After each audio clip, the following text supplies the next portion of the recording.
एना जानती थी कि ये सब उनकी प्लानिंग का हिस्सा था। अब उसे उनकी सच्चाई सामने लाने में कोई इंटरेस्ट नहीं था क्योंकि वो जाने वाली थी। अगले दिन उसने अपना सामान पैक किया और झूठ से भरे इस घर को छोड़ने के लिए तैयार हो गई। लेकिन जैसे ही वो जाने वाली थी, बेंजामिन आ गया और उसे रोक लिया। उसने गुस्से में उस पर अपनी बहन को जहर देने और भागने की कोशिश करने का इल्जाम लगाया। एना पूरी तरह से कंफ्यूज थी और उसे समझ नहीं आ रहा था कि वो किस बारे में बात कर रहा है। लेकिन उसने एना को समझाने का कोई मौका नहीं दिया और उसे खींचकर कमरे में ले गया। वहां उसने देखा कि उसकी बहन बिस्तर पर पड़ी थी और उसके मुंह से झाग निकल रहा था। वो हैरान थी, लेकिन उसे अच्छे से पता था कि उसका इससे कोई लेना देना नहीं है। एना ने बहुत आराम से सब कुछ मना कर दिया। उसे ये भी नहीं पता था कि उसकी बहन प्रेग्नेंट है, लेकिन बेंजामिन ने उसकी बात मानने से मना कर दिया। 6 साल का टॉम आगे आया और बोला कि उसने एना को दूध में कुछ मिलाते हुए देखा था। बच्चे का ये इल्जाम सुनकर एना अंदर तक सिहर गई। उसने सीसीटीवी फुटेज चेक करने की मांग की, लेकिन बेंजामिन का मानना था कि बच्चा कभी झूठ नहीं बोलता। उसने बॉडीगार्ड्स को बुलाया और उन्हें एना को सबक सिखाने का ऑर्डर दिया, जबकि दिखावे के लिए उनसे कहा कि ज्यादा मत मारना। बॉडीगार्ड्स उसका इशारा समझ गए और उसे खींचकर एक कमरे में ले गए। उनमें से एक ने बहन के छुपे हुए इशारे पर एक नेल क्लिपर निकाला। दर्द बर्दाश्त के बाहर था और बेइज्जती तो उससे भी ज्यादा गहरी थी। उसी वक्त दरवाजा अचानक जोर से खुला। काले कपड़ों में कुछ आदमी अंदर घुसा। उनका लीडर एक बहुत ही रुतबे वाला बूढ़ा आदमी था। उसके आदमियों ने जल्दी से बॉडीगार्ड्स को काबू में कर लिया। एना को घायल देखकर उसकी आंखों में फिक्र साफ दिख रही। वो उसे इस नर्क से दूर ले जाने आया था। अब वो सिर्फ एना नहीं थी, वो नेशनल रिसर्च इंस्टीट्यूट की अगली डायरेक्टर बनने वाली थी। इस बीच बेंजामिन अभी भी अपनी बहन को तसल्ली दे रहा था। उसे लगा कि एना बस फिर से कोई ड्रामा कर रही है और पहले की तरह भीख मांगते हुए वापस आ जाएगी। तभी उसके एक आदमी का फोन आया कि उसकी पत्नी को कोई ले गया। तब जाकर उसे थोड़ी घबराहट होनी शुरू हुई। वो वापस कमरे में गया और फर्श पर खून और टेबल पर साइन किए हुए तलाक के पेपर देखे। तब जाकर उसे समझ आया कि उसके साथ खेल हो गया है। उसने तुरंत अपनी बहन की मां से पूछताछ की। उसने माना कि उसने प्रॉपर्टी के कागजों के बीच में तलाक के पेपर खिसका दिए थे क्योंकि एना को पहले ही पुराने सारे राज पता चल चुके थे। बहन और उसका परिवार घबराने लगे।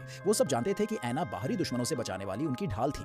अब जब वो चली गई थी तो वो सब सीधे निशाने पर आ जाएंगे। बेंजामिन पागलों की तरह एना को ढूंढने लगा। वो ये बात मान ही नहीं पा रहा था कि जिस औरत को उसने हमेशा कंट्रोल किया वो इस तरह बच निकली। इस बीच एना अपनी ही दुनिया में लौट आई थी। उस बूढ़े आदमी ने उसे बताया कि इंस्टीट्यूट के डायरेक्टर की पोस्ट हमेशा उसी के लिए रिजर्व थी। उसी वक्त उसकी मुलाकात एक ऐसे इंसान से हुई जिसकी उसे उम्मीद नहीं थी। जैक, वो डरपोक लड़का जिसे उसने कभी बचाया था, अब एक बहुत बड़ी कंपनी का वाइस प्रेसिडेंट बन चुका था और अब बिजनेस की दुनिया में एक बहुत पावरफुल इंसान था। ये वही था जिसने अपनी कंपनी के इंटेलिजेंस नेटवर्क का इस्तेमाल करके उसकी बेटी के बारे में सुराग ढूंढे थे। हालांकि अपने पुराने दोस्त से मिलने के बाद भी एना का पूरा ध्यान अपने बच्चे पर ही था। जैक ने वादा किया कि वो उस बिचौलिए का पता लगाएगा जो उस वक्त इस सब के लिए जिम्मेदार था। उसने ये भी कहा कि बेंजामिन के साथ उसका हिसाब अब हमेशा के लिए चुकता हो जाएगा।